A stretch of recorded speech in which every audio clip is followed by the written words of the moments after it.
O autor do triplo crime de Valga condenado a prisión permanente revisable. Así o decidiu a Audiencia Provincial de Pontevedra 10 días despois de que o xurado o declarara culpable dos feitos.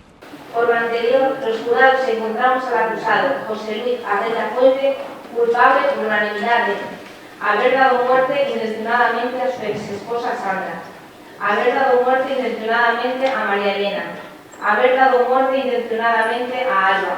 En setembro de 2019, José Luis Abeta asasinou a tiros a súa exmuller e a nai e a irmá desta. Tras o xuízo, os membros do xurado consideraron probado que as vítimas non tiveron ningunha posibilidade de fuxir nin de defenderse. En concreto, a Audiencia Provincial impón a Abeta unha pena de 24 anos e medio de prisión polo asasinato da súa exparella, 23 anos e medio polo da súa exsogra e prisión permanente revisable polo asasinato da súa excuñada. Esta pena chegalle por ser previamente condenado polos outros dous asasinatos, como establece o Código Penal. A audiencia tivo en conta nos 3 delitos a agravante de cometelos por discriminación por razón de xénero e atenuante de colaboración.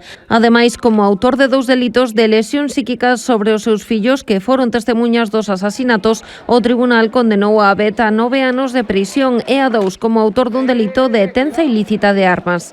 Tamén lle impuxo a prohibición de residir no termo municipal de Valga durante 32 anos e a privación da patria potestade sobre os seus fillos.